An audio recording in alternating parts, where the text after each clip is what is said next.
and welcome back. This is 2014, and we are live in the place to be. The show is Visual Radio Live, and we thank God that you are here. We made it. I would like to introduce my wonderful panel. I see everybody hasn't appeared yet, but I want to introduce who's here. We have somebody that should be familiar to you all if you've been watching. His name is Mr. C. Hunter. Where you at? Hello, how you doing, people? Glad to be here for another great edition on the radio show, Visual Radio Live. Hope everybody's doing well.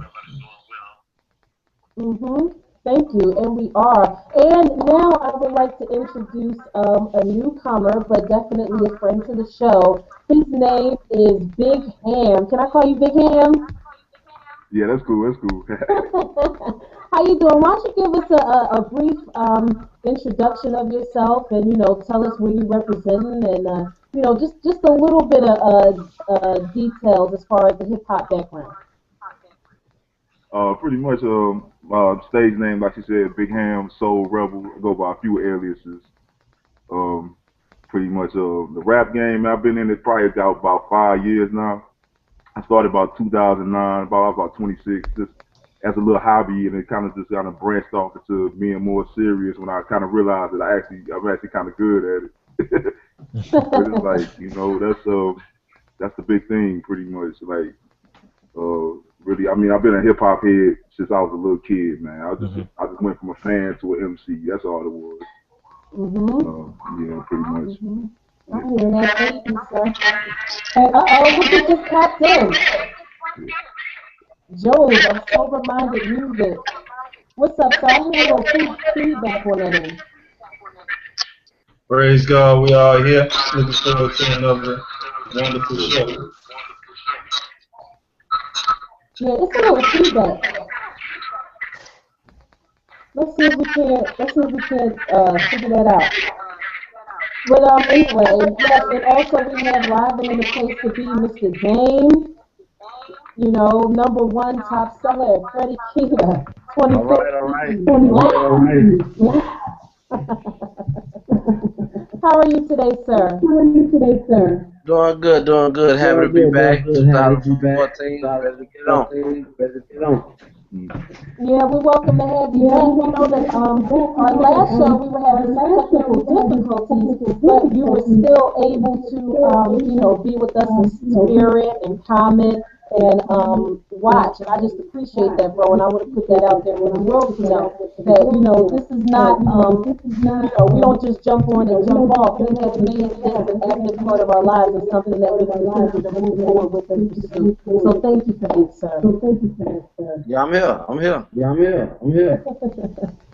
On to the topic. So this is 2014, right? And this is Visual Radio Live, which is a show that is it's a platform that's used to kind of elevate the issues that are regarding hip hop, culture, rap, and all that. But we're doing it a serious injustice if we are not educating the audience on what hip hop actually is.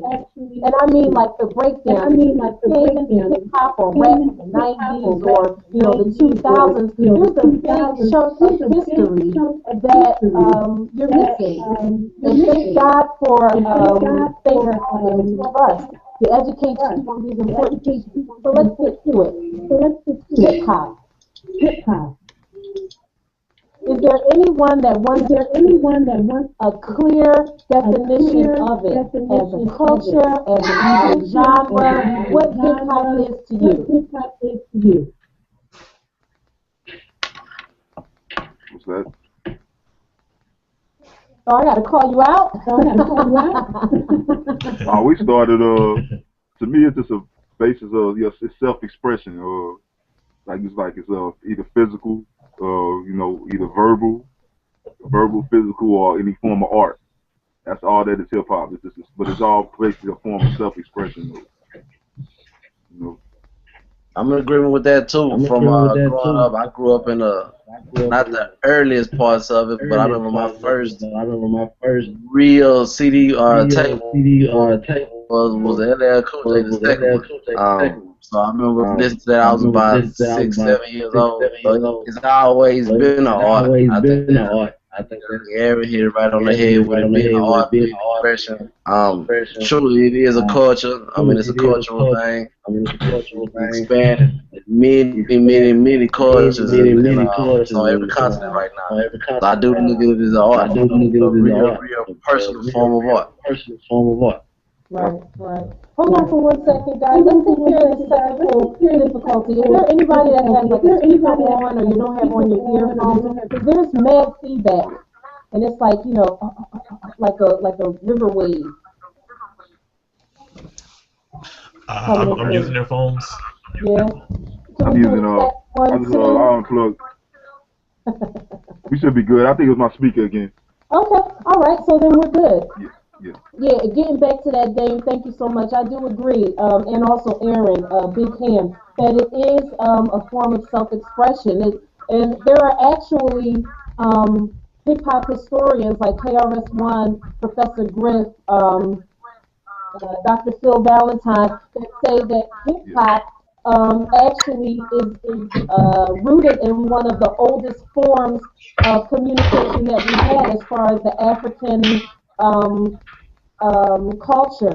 Chad, do you know anything about the elements or the original elements of hip hop that came along that these philosophers are talking about? Yes.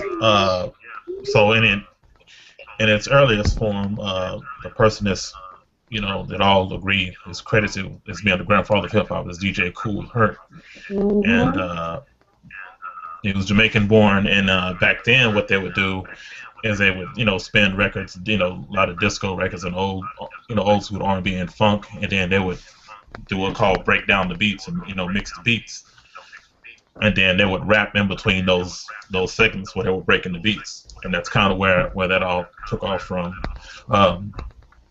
and then with that spawned breakdancing, and then you had the graffiti part of it, which was an expression of art. I mean, a lot of times people look at it as vandalism, but it's a form of art to those who understand the hip hop culture. And then ultimately, also with that came MCing, which is basically rapping. And just like the guys touched on a minute ago, it's evolved tremendously over the years.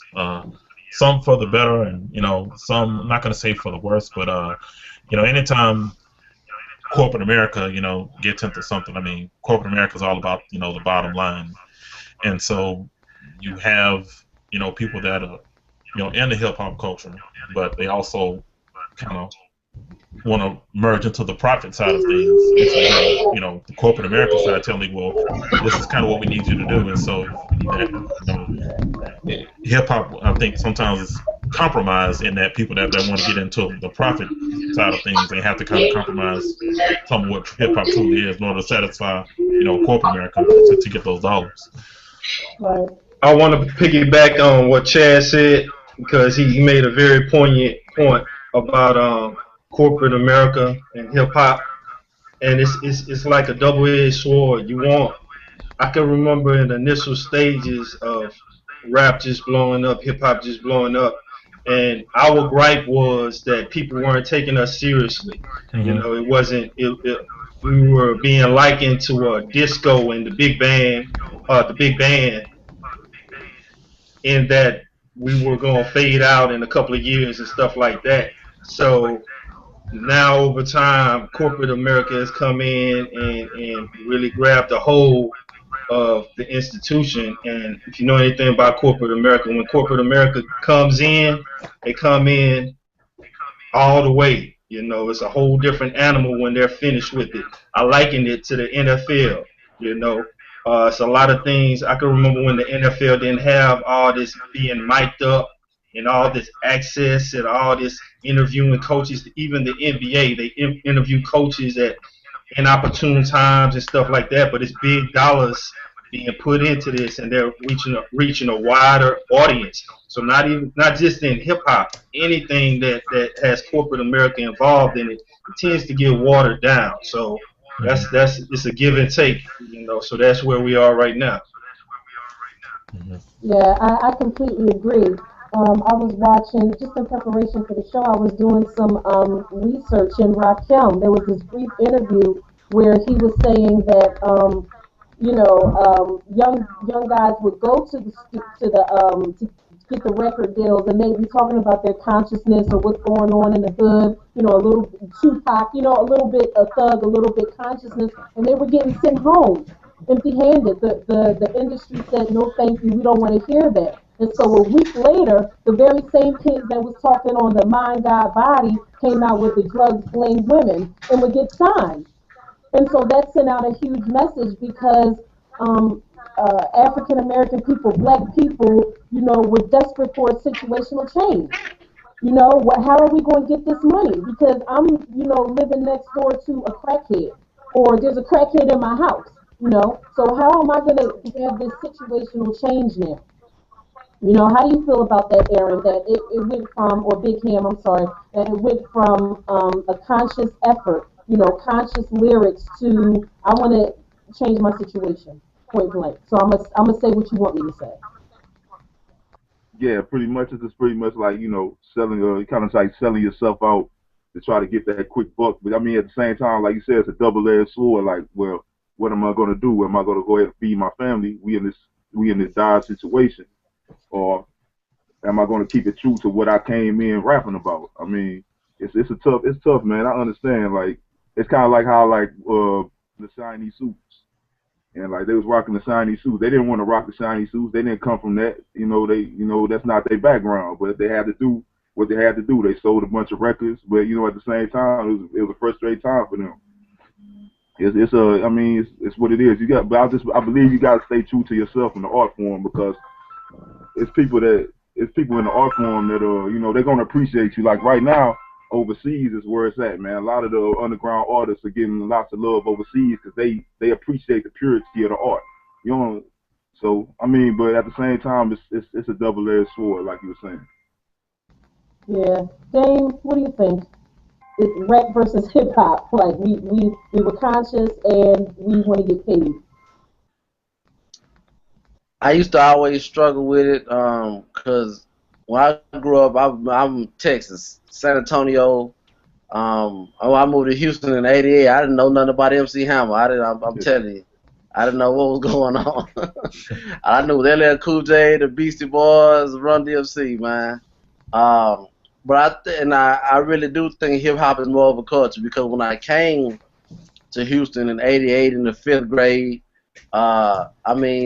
probably my second week of school, I was 11 years old. My second week of school, I had Too Short, I had NWA, and I know I was supposed to be listening to that, and I considered that more rap. And the reason I say that, because even though I was young, I didn't experience the thing they were talking about, but I grew up in some of those tough environments. San Antonio, Dallas, then coming to Houston. I was always in the hood parts of the city because of my parents' choices, basically. So I looked at hip hop as more of when you saw the people dressing like in the skis, like crisscross and stuff like that. People trying to get the tall hairdos, kid and play. That's why I looked at hip hop. I looked at hip hop as the cultural part of it. Personally, we didn't try to be Ice Cube. We didn't try to be Too Short. We didn't try to be Ghetto Boys. But it seems like today the kids are more hip hop because they desire to be the Lil Waynes. They desire to be the Drakes. They desire to actually be the characters that these people are creating. So I look at rap as more of, and it's just me because of the era I grew up in. I look at rap as more of the music. I look at hip hop as more of the lifestyle that people live.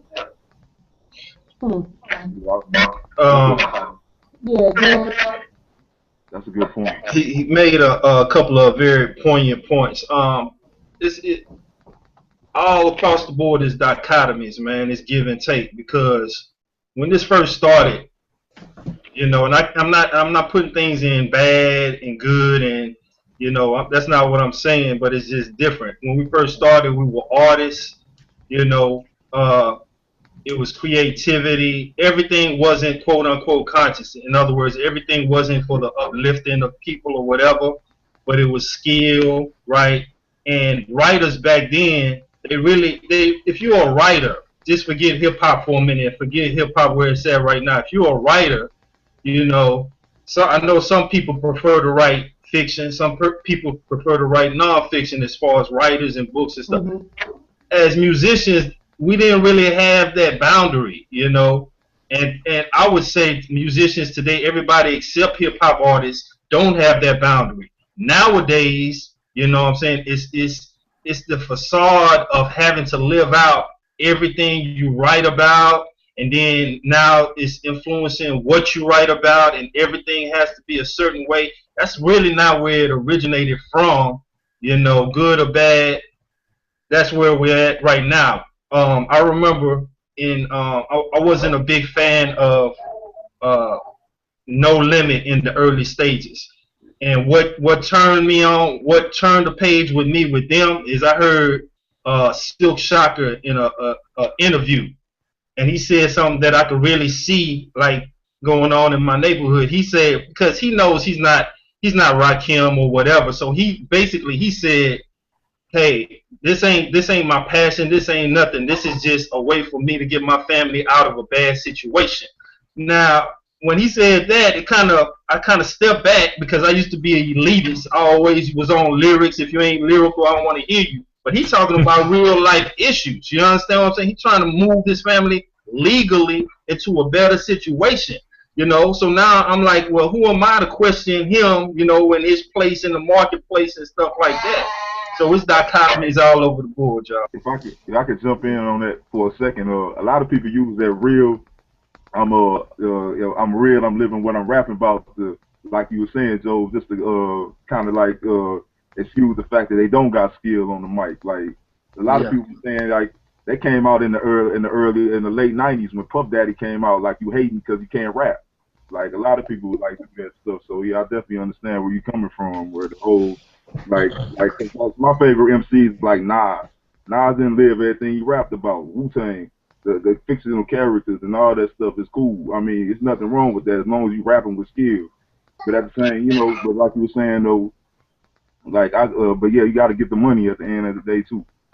Exactly. Biggie. A lot of people got Biggie at the head of you know, at the top of their list. He didn't live all that, you know what I'm saying? And I'm not saying that to say you can't judge the way I do it. You know what I'm saying? I'm an artist. You know.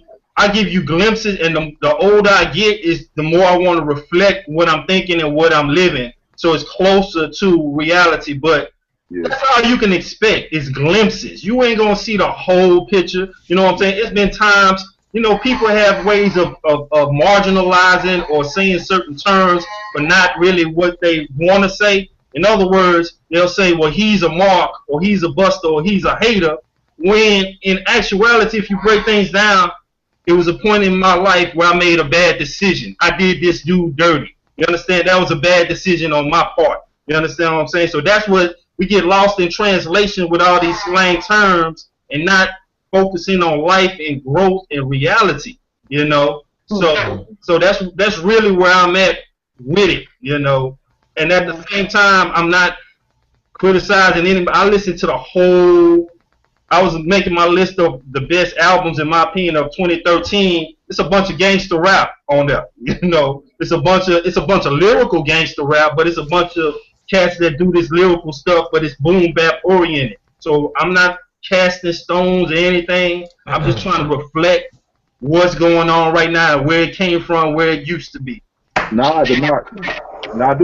I do knock certain cats like Rick Ross, like, because Ross I'm not a fan of at all, because he didn't pay homage to the guy that he took his name from. If you do stuff like that, that's violation in my eyes. You know what I mean? But but if you're just trying to get the money, it's cool. But just pay homage to who you influenced by. Like if you sitting there saying my name ain't Rick Ross, I got my name Rick Ross from these guys in the hood. Nah, man, you gotta show homage. You gotta pay homage always, whatever you do. Hold on 1 second. Let's put a penny on that and remind the viewers, the audience, and the people watching the archives that you can join the conversation at YouTube, and that's youtube.com/the-NC-Robinson, or you can go directly on our website at visualradiolive.webs.com and click on the Contact Us page if you want to join the panel, if you want an artist interview, if you want to just get at us in general. And let's get back to the conversation. Chad, what are your feelings on don't rap about it if you ain't living it? Oh boy, pretty much like Job said. What I'm seeing in particular, I mean, kind of in in rap as a whole, as far as like the people that that are making records, but in particular in battle rap, because battle rap is it's really growing, and it's just a matter of time before corporate America takes it over, I'm sure. But in battle rap,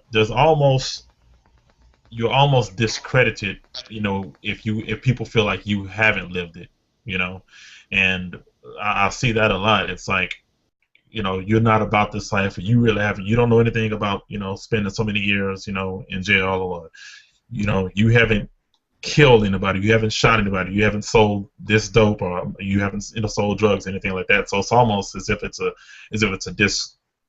discredit if you haven't lived it. When in reality, they're all, it's all about, just being braggadocious and talking about things, but it's in the form, of art. But yeah, I don't know where that transition, took place, as far as, the attitude is, well, man, he hasn't lived it, so I can't listen to this cat. I mean, but in reality, none of them really have lived, like Job said. None of them really have lived, to the full extent of what they rap about. Right. So let's I think this would be a great time to bring up a couple of facts about the industrialization of hip hop, because there was that secret email that came out a couple of years back talking about the 1991 secret meeting that would essentially, and I'm sure all you guys already heard about it, or read it even, but it essentially was a meeting that plotted on the black community, black men and women, essentially to kind of steer their thoughts and control them through the music.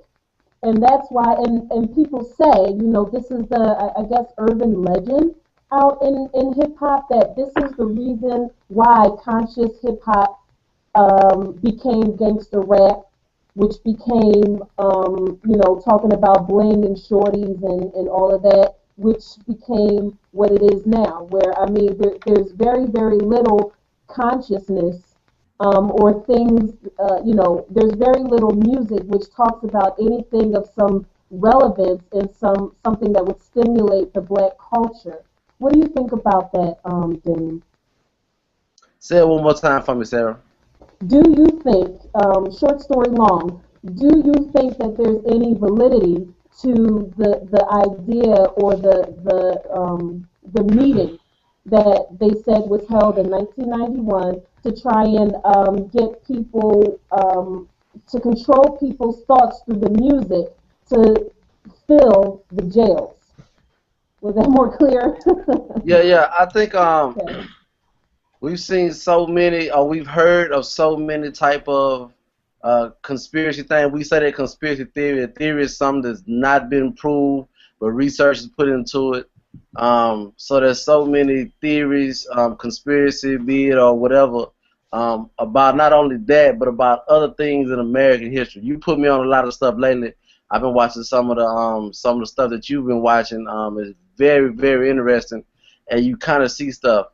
Now, do I say that there's truth in it? You really can't tell, honestly. But my experience in life, the people that I grew up in, man, the places, and I don't say this often, man, but I always feel that sometimes it's important for me to say it. I got locked up when I was 16. At about 14 or 15, I knew I was going to jail, but my dream was to go to the NFL. I want to be a linebacker in the NFL. But I knew, because of the area that I was living in, there was one, and I'm kind of bounce around. There was one album, and I know Chad and Joe know about it. Street Military. I mean, I used to listen to these guys, man, and I used to be like, man, whatever they talking about, I'm living it, because that was true. At that point, that was my hip hop, because I was living what they was talking about. So the conspiracy, and they was local. So the conspiracy on a big level to fill up the jails, maybe it was an American thing, and maybe they were saying, okay, the industry, which is I don't know saying privatized, but the industry which is you can go out and buy a jail and put people in there basically. So if these people got together and say this is an investment, just like Wall Street or NASDAQ, anything like that, this is an investment that we need to look at, that we need to start making rules for, and we need to start preparing for. If this is something that we need to do, because it's going to happen, let us make it happen a little bit faster. I can say possibly. I'm not going to say yeah, I can say possibly. And only I can say possibly because I know that I put myself in that situation. Now, were there outside influences that I never really understood? Yeah, it was. I'm not going to say it wasn't. There's a lot of stuff that went on in my life that I didn't know what was going on. So, but I know that I got myself in that situation. A lot of other men got themselves in that situation. But the rules, the laws, the crack laws, the way that the police patrol my neighborhood, opposed to the way that the police patrolled Bel Air, which the same thing was going on in Bel Air that was going on in my neighborhood, right. Or the way that they patrolled Fifth Ward. And at one point in the Houston area, Fifth Ward was they had the most people locked up in America. So I mean, this was early 2000. Fifth Ward, if you were in prison, Fifth Ward, there was so many people, so many generations from the Fifth Ward area of Houston that were in jail. It was amazing. I mean, you would see fathers and sons and uncles, people that grew up with each other since elementary, in jail. They would in visitation. You would see aunts and people like that. So I mean, I know I'm kind of babbling a little bit, but I can't put it on that. But I know that there was something happening in my neighborhood that had a certain influence. So I really don't know. I know I probably didn't give you the best answer, but I don't know. That's basically I don't know. But I mean, I see a lot of stuff that kind of gives credence to what you're saying, though. No, I think that was a great answer, Joe. Let me know when you want to jump in, because I know you're trying to keep it quiet. But I really am interested in hearing what you have to say about this, because I mean, it's not. My whole thing is, if you have an experiment, right, and you put your test subject in a tank, right, let's call this the ghetto, right, now you can have controlled experiments where you can put different things in the tank to see how people react. You can put drugs in the tank to see how they'll react. You can put music in the tank to see how it reacts. And you know for a fact there have been studies. I encourage the audience and everybody to Google it. But there's been studies that show that auditory frequencies can change your DNA. And this comes from black scientists, white scientists, rich, poor. This is just a known fact. So I think that, whether the letter is true or not, there's feedback. I can hear it coming through on somebody's end. But whether the letter is true or not, we see the effects. Just like Willie Lynch.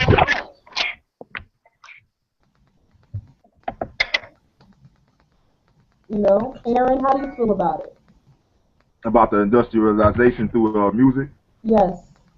The private prisons, filling up the private prisons with the whole private prison thing. Yeah, definitely.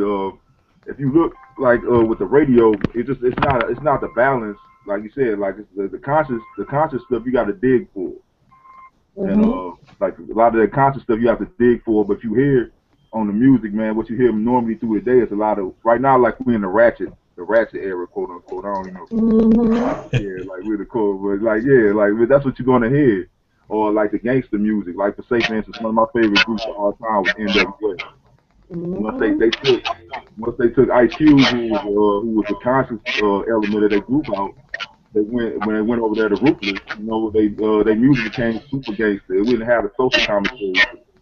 That's the example. Like, I mean, like groups like they went from being platinum selling groups to being an underground group. As it was. I definitely do agree with the whole in the private prison for the music, having some kind of thing, having some kind of child with each other. You know what I mean? Mm-hmm. Yeah. Mm-hmm. Joe? I don't know. It's a compelling story, and I don't know if it was so much that it was engineered from the beginning, more than people capitalizing on a situation, you know. And I'm a big. If I can go and trace back what really happened and stuff like that. I'm just talking about in general. That's how I operate. I go back and get the facts that can be proven. If it can't be proven or whatever, it's up in the air. I don't spend a whole bunch of time on that. Bottom line is, I don't listen to the radio right now. You know, and it's a real reason what the panelists was saying, that, you know, it's not about necessarily, it's not a balance. It's not a balance. As far as like conspiracy, quote unquote, conspiracy theories, I just watched something unfold. For the last couple of weeks, I've been quoting some things that Lord Jamar been saying, because he's giving nuggets. I don't agree with his whole take, but he's giving nuggets of truth. Where at first I thought it was like almost he was coming off racist, talking about white people are guessing hip hop and stuff like that. I analyzed what he was saying and what he said, and what he meant was the things that he's putting white people, corporate America, in the same boat. So switch out those terms. He's saying the things that they value is not what we originally valued as a people in the hip hop culture, not to the extent that the other culture values them. You know what I'm saying? I'm not saying anything revolutionary. Different cultures value different things. Different cultures see different things different ways, right? You know, for instance, dog fighting. I've never been down with dog fighting, but I don't see it as the coming of the Antichrist. You understand? I don't get down with it. But at that time when Michael Vick was being persecuted, of course he broke the laws. He had to man up to that or whatever. But it was some people, a large group of people, was acting like he slapped their mother or something. You understand? They had a personal vendetta. That's a cultural thing. I'm telling you right now. I'm not saying all black people. I'm just saying from where I'm gonna have to take a break for a minute. Scarface caught some flack for the same comment. He said that hip hop right now is totally. He said it was totally white, and like he didn't mean it in a racist thing. He meant it more by it being corporate. Like corporately, it is. It's like it's no like corporate. It is like because one of the guys who reviewed his music was like, oh well, you want to work with Rick Rubin? You work with Rick Rubin. I said, Rick Rubin and corporate America don't got nothing to do with each other. Because Rick Rubin is actually in the culture. He's a producer. And he actually has a healthy love for the culture. That's what Scarface was saying. The people that's above, who's pretty much, you know, the corporate figures in hip-hop, or, you know, they don't have the understanding of the culture, and they are white. Right. I think that the greatest trick that the devil ever played was convincing the people that he didn't exist. And that's what happens. I mean, the 4 elements of hip-hop originally, if you ask any, like, old-school hip-hopper that was around when it first came out or studied it, they agree that it was MCing, it was DJing, it was breaking, it was tagging or graffiti. You know, all of a sudden, these things are replaced with rapping. They're replaced with technology, like those earphones that Drake came out, and, you know, you can make beats on your phone and all this foolishness. Drake came replaced with fashion. You know, so all these men are walking around with their pants below their butt, like you see their drawers and jeans. You know, and graffiti is replaced with music videos. And I'm just going to speak for myself that, like, the art form of making a video is beautiful, but when you have all these demonic symbols and things that can actually be traced back to occultism and things of that nature, it's not good for the community. It's not good for the culture. And so here we are, a group of people, once again, putting this off and, you know, indoctrinated with different things to see how we react. How will my culture react if, you know, how would this culture react if 1 minute you have conscious love God body, my queen, to now you have drugs, money, kill, that. Whoop. I mean, you know what I'm saying? Like, and the culture shows it. We lived the music then when even Salt and Pepper. If let me just get this off my chest, and then I invite anybody else to pick it up. But Salt and Pepper were one of the most risque, one of the more risque female groups back in the day, because they still wore the hats that were the crowns, but they used to wear like skin tight outfits with high boots. Y'all remember that? Mm-hmm. But and they were talking about I take your man and all that, but it was still very, very much of a difference compared to, and I'm gonna just call names. I don't even have to call names out, but you know, there are females today that have their legs open continuously or wearing bikinis. I mean, there's nothing wrong with those things, but our images of our culture went from one thing to the complete next, and there was never a balance. It just changed. It was like the boat was, on the water, and it tipped over and everybody's drowning. I think a lot of times I have to get back to some of the more other conversations that we had about the evolution. Can you guys hear me? Yeah. Okay. About the evolution of it. I mean, I'm not gonna sit up and say, people say they're realists. I'm gonna use that for lack of a better term right now. A realist about the evolution of anything that produces money in the world. So the world gets back to America. America gets back to New York, the East Coast, the West Coast, wherever this situation could be monetized. My professor, I always got like a little short story or something. I had a professor. She was a guy was like, he was in the class. He was like, man, I don't know what I'm doing. It was a media class. We were writing news scripts or something. He was like, man, I don't know what I'm doing. I don't know what I'm going to do with this degree. And so she proceeded to tell him a story about her son was in college. She went and bought something on the receipt. They had a contest to do some sort of invention. So with the invention, she put it in a drawer. She got it out months later because she didn't have nothing to do. She was boiling an egg. When she sat back, she's like, I wish there was an easier way to boil an egg. My professor is the inventor of those eggies, the perfect boiled egg thing at U of H. My professor. Wow. So she was like, she said, I'm not an inventor by far. I'm not a scientist person. She said, I'm a reporter. But I wrote so well that I wrote the invention thing. Like I never had a prototype. She said, I wrote it, sent it in, just like I had it in front of me. So it was like her personal evolution led her to invent this Eggies thing, which sold over $5 million. She a millionaire just off of this. And she still writes for all the news magazines that you see on TV today. So I'm saying as far as the evolution of people, when it comes to opportunity to create more income, to create more revenue, to create more IPOs, to create more stuff, the era that we're living in, and it's going to get worse. I mean, worse for some people and better in some people's eyes. It's going to get worse because this world is going to continue to evolve. By us being believers, we understand what the devil does. We understand the purpose. Revelation is a difficult book to kind of decipher most times if we don't have that proper training or whatever else. But we know things are going to continue to deteriorate. So it's sad, but I'm going to say it. I don't expect nothing less. I don't expect nothing less for hip-hop, rock and roll, Beanie Babies or whatever else to go down. People go make money. Facebook, Twitter, stuff, all type of stuff is going to go from it.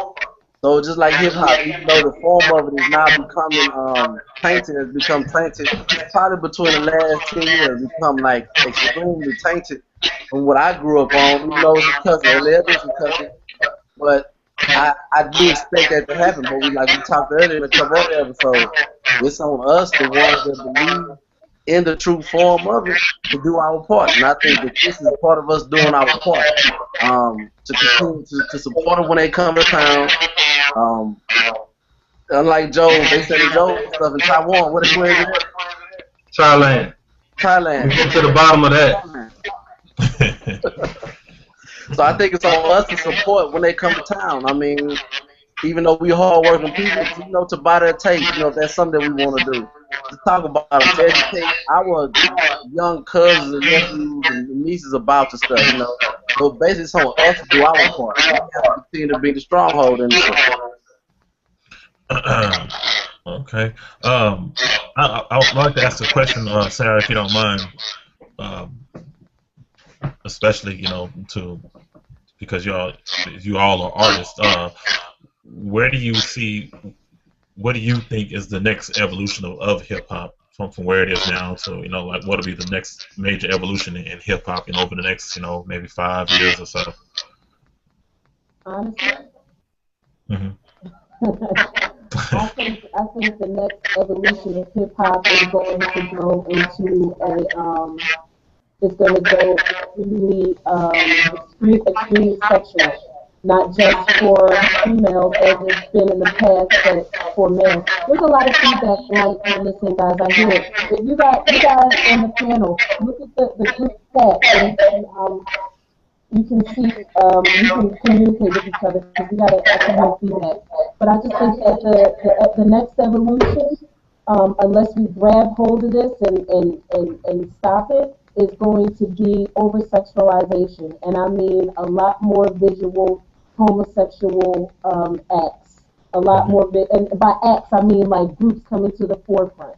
And I just want to be clear about this. In the same way, I felt like it was wrong for Little Kim, once I became mature and of age, because when Little Kim came out, I was 16. So it was all just, bumping around. But I'm drinking babies, and then I asked for the Mercedes. Like, that's wrong. A 16-year-old should not be singing that. But I knew the whole song. I had the album cover, and I know y'all men remember the album cover. I was 13. I was 13, man. We had girls in 8th grade singing that. So exactly. Exactly. You know what I'm saying? So the same way that was wrong, we about to come up with the next evolution of that. And I feel like the next evolution of consciousness is going to be these conscious rappers being teachers. So at your concert, you're not just singing a whole bunch of songs or rapping a whole bunch of raps, but you're taking time out to explain certain things in certain situations. Throw a whiteboard up or, whatever, and break down a couple of things and where it comes from. That's the only way to get rid of the ignorance, is to disseminate knowledge. Mm-hmm. Okay. Joe, what about yourself? I really couldn't tell you. Y'all can hear me? Yeah. Yeah, I really couldn't tell you as far as where it's going. I'm trying to deal with right now, trying to figure things out myself. But like Dame say, I don't see it. See, we're getting into a spiritual thing now, and my ruler, in other words, what I measure things by in the world is the Bible. So it's not just for hip hop, it's everything. It's gonna be everything that goes in this direction, and just to be fair, because I think we have a wide variety, a cross section of people that listen and view, look at our telecast. I'm not poo-pooing, and the panel is definitely not poo-pooing hip hop or this new stuff. It's just different from what we are accustomed to or whatever. But it's not like everything was righteous back in our initial stages. Just like Sarah had the story about Lil Kim. I know. I'm pretty sure Dame and Chad remember back in the days going to the club. I beat Mr. MC all day, Mr. Lyrical Battle all day, but in the club, I really didn't want to hear that type of stuff. You know what I'm saying? Mm-hmm. And every time, hands down, I can tell you what's going to get people, the club, jumping. It had a song called Nasty B. That was a, what I'm saying, Doodoo Brown, a whole bunch of, so it didn't just pop up now, but what I think is, for whatever reason, back then, as far as radio, as far as TV, things were being pushed kind of more evenly. It wasn't just 6, 6, 6, sex, drug selling, sex, violence, sex. You understand what I'm saying? That's what's going on right now. Back in the days, it was all right. You might have this, then you might have Kid and Play. You know they gonna dance. Then you might have NWA. You know what they gonna give you. Then you might have Rakim. You know what he gonna give you. Then you might have Scarface. You know what he gonna give you. You know, so everybody gets fed. Everybody gets fed. And somebody once recently brought up the fact that BT, after who was that brought up this fact? Was it Lost Poet? Shout out to Lost Poet, that BT, after Viacom took over, they mostly show a certain type of music, predominantly show a certain type of music. You know, and I never really noticed that until he said that. Whoever said that, peace out to you. But that's true, you know. So it might be a grand scheme that I just can't see or refuse to acknowledge or whatever.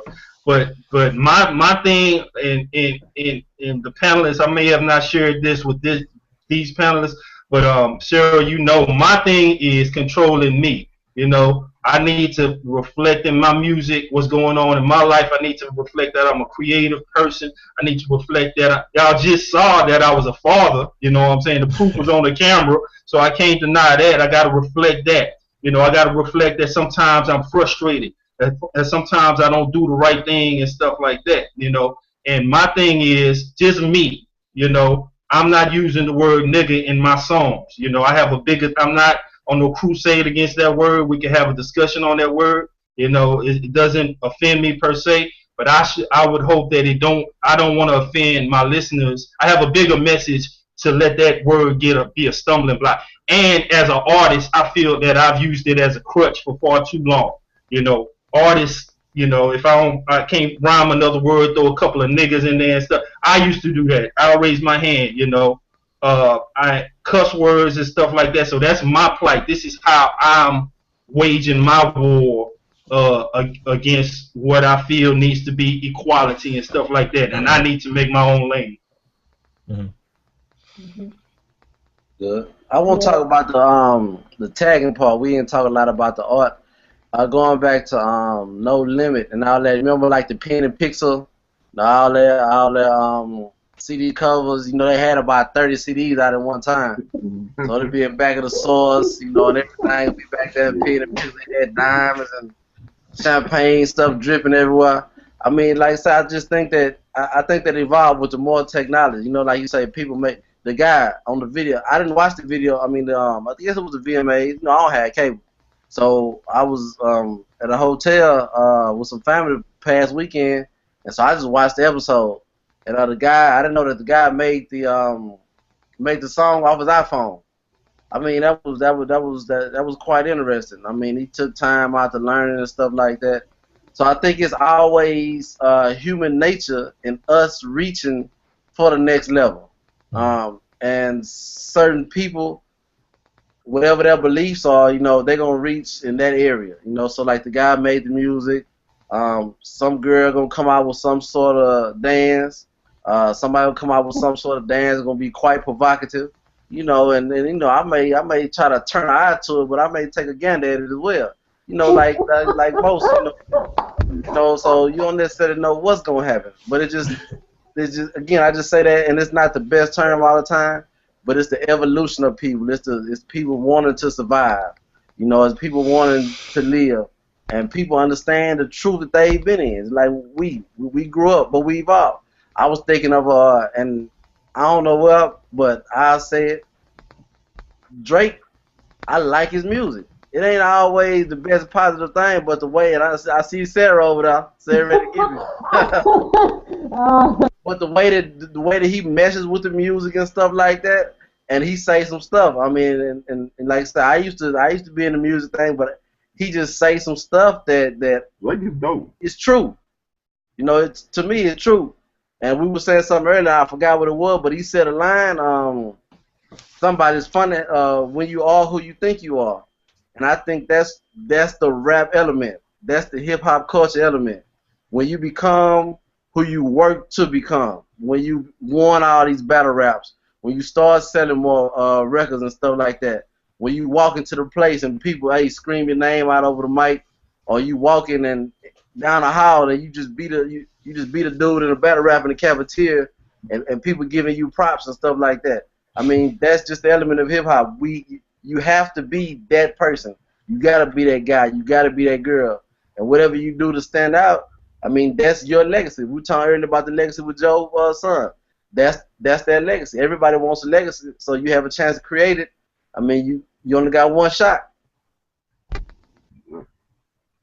Aaron, with the revolution of the evolution of hip hop, I think, man, I'm a twisted, man. It's like, I think, man, it's gonna be a clash between the corporate and the underground, because you can tell, like, it's a lot of kids that's coming up now. Also, with YouTube being a variable that you can go back and you can see who you know, all the founders of this culture. So you get a lot of kids that's coming up now that's spitting. You got the kids over there in pro era kids. All them cats is sick. That is the example, like, you know, and they are influenced by the golden age. And you're gonna get a lot more kids from down south that are influenced by that, like I like Crick. And you're gonna have a lot of dudes. It's gonna be that class, but also you're gonna have that corporate side of hip hop where you're gonna have these dudes wearing dresses, and you know, these dudes that's like selling themselves out to get that quick buck. But you know, at the same time, it's gonna. I think in the end, it's gonna everything revolves. It's gonna come back to the essence, man. Pretty much in words. But you're still gonna have that side of the, you know, the evil side, plus with the purity of it all. But hip hop's not gonna die. It's like 30 years old. It's just saying it's gonna die for the longest. It's not dying. Hip hop was never dead. It's just, you know, it just goes through different stages. But, you know, we're gonna have that part. You're gonna have that ratchet. You're gonna have that pure, or whatever you like. Somewhere in between, you're gonna like it. Like, I'm not a big Drake fan, but I will give him props. He dope. I just think he's soft. Well, you know what I mean? I say you had guys like that. So, I don't doubt it. I look at it like movie. That's how I look at it, like, you know, entertainment. Yeah. Hey, I'm on Aaron's side, because this same thing came up last night at a get together, and somebody put Drake's album as one of their favorites, and I just told them, you know, I respect Drake as a lyricist and stuff. Everything ain't for everybody, you know what I'm saying? I'm not saying his music trash or anything like that. You know, he got good music. It's just not my type of music, and I was accused of not being in touch with my feelings. You know what I'm saying? So I just stopped talking. You know, I just stopped talking at that point. I'm telling you, the next evolution of hip hop is like this metrosexual, all this type of stuff. I just want to set for the record that I have no problem with Drake. Like, when he first came out, I had his mixtape. I like the idea. He reminded me of Lauryn Hill. You know what I mean? Like, not like a female, because I'm being recorded. I don't want to sound like that. But seriously, he reminded me of Lauryn Hill. That was the only other MC in Andre 3000 that would actually rap and then, like, sing your own hook. Like, you know, you're only Rihanna. I'm going to just do every single part. You know what I'm saying? Like, he cool with me. I'm just saying, like, my whole thing is, okay, as soon as I learned that hip-hop is a culture, you know, because I'm relatively new to understanding that as far as these things that are, you know, listed here, being the auditory, the visual, the physical, and the other thing. I'm sorry, I forget right now. But as soon as I realized that hip-hop was all of that, and it was all of that for our people, you know, and we were conscious in a certain way, which produced MCs like Tupac and Biggie, which were two branches from the same tree. What happened now? If it was our culture then, it's our culture now, but look at our culture. That's all I'm saying. I'm a teacher. I'm supposed to be, you know, thinking about my family, but also thinking about the world. That's just how I was built. God made me that way. And I'm not happy with the hip hop culture as it is today. By the way, you can find us at visualradiolives.web.com. If you want to comment, if you want to join the panel, if you want an artist interview, we're open to all that. And guys, we're coming down to the last couple of minutes of our first show 2014. I'm excited. Do you guys have any final thoughts, any final philosophy, any final point that you want to share? I'm gonna start with you, Aaron. Oh man, I'm glad y'all Leo invited me on the panel, man. Most definitely, that's love. So hope to work with y'all again, definitely. I enjoy these talks, man. I can talk hip hop all day. So definitely. Yeah. Thank you, Mr. Chad. Yeah, again, absolutely enjoyed the first show of the new year. Welcome, Mr. Ham on the panel. I just like to say just a quick history as far as myself with hip hop. I obviously grew up listening to rap and everything, but my actual first-hand exposure to hip hop was actually with Job and our other panelist who's not with us today, as Cosmos. I remember when we were probably, I think, in middle school. Job just showed up to my house one day with turntables and a mixer, and he came in and hooked it all up, and he'd come over here now and we'd do all that kind of stuff, and then Job would actually, and he used to battle when we were in high school, which didn't last long because we didn't have a lot of rappers, so nobody was really on his level. But that's a whole other story. But I hear that. yeah, I just like to say I definitely would like to see. No matter how far hip hop goes, I would like to see, people that come into it now that weren't necessarily around when it came about, pay homage to those who kind of, paved the way and everything, You don't have to rap like some of the artists of the old days, but, pay homage to them because they do it in rock and roll, They do it in these other venues of music. So, pay homage to where it all came from and what got it to where it is today. Yeah, Dane? Happy to be back, 2014. Let's get it on.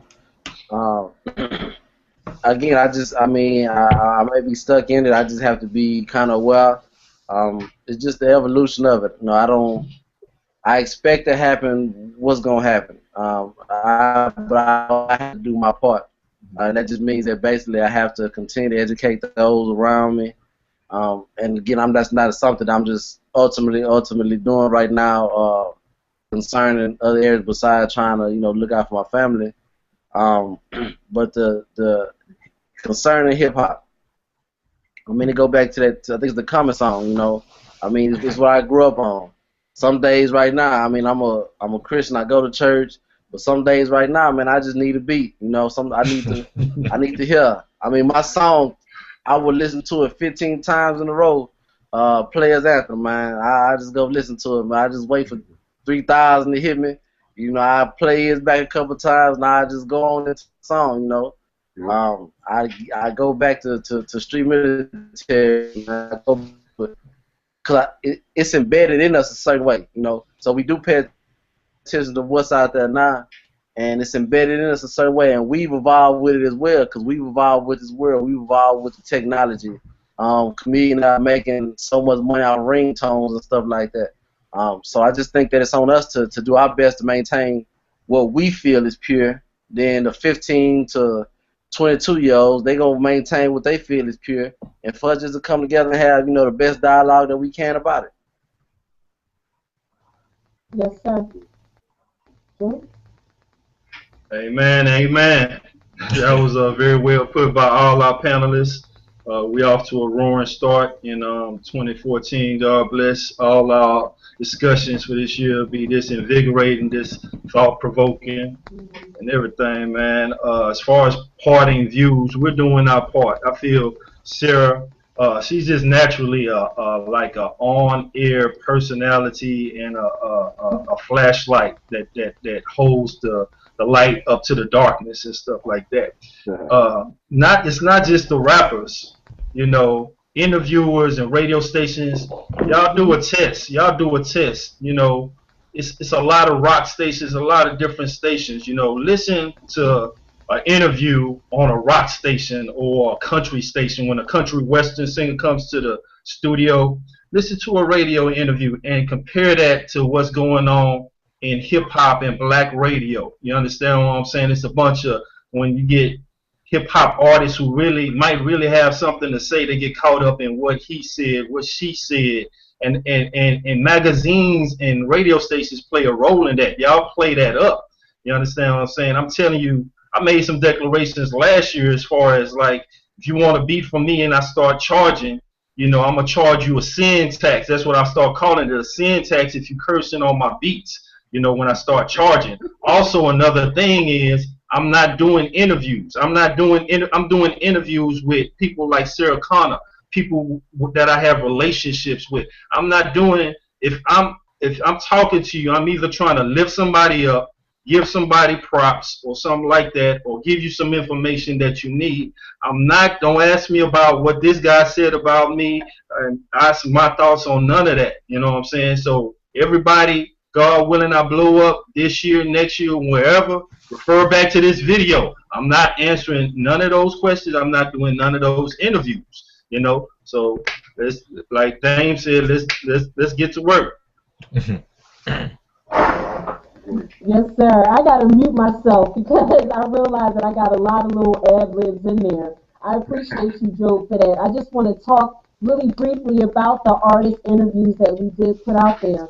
And we invite any artist that feels like they want to be featured on our show and they want to participate in our show, please do send your information. We need a song, we need your bio, we need a photograph, and we need to have your lyrics written down. I'm very, very serious, and as you just heard, the panel, the entire thought process that's behind this is very, very serious about featuring artists and featuring a certain type of thought. And it's not to say that you have to be cookie, held to one mold. It's just we have to be like minds, like minds. That's all. We don't agree on this panel. There are 5 different individuals on this panel, and we agree on one thing, but there is 25 different things, 1,000 different things that we don't agree on. And that's cool. I like it like that. But don't think that in an interview, don't think that in applying for an interview that it's just going to be, okay, I'm coming on the show and I'm a big Willie. No, we need background. We need depth. And having said that, we are now past our time. So I appreciate all of you gentlemen on the show. I appreciate the audience. I thank God for each one of you individually and what you bring to the table. And you can join the panel by logging on to visualradiolives.web.com, or you can get at any of us directly by going to that website and clicking on panel. Each one of us have our own contact information. So you can choose to do that also. Happy 2014. Be blessed and stay up.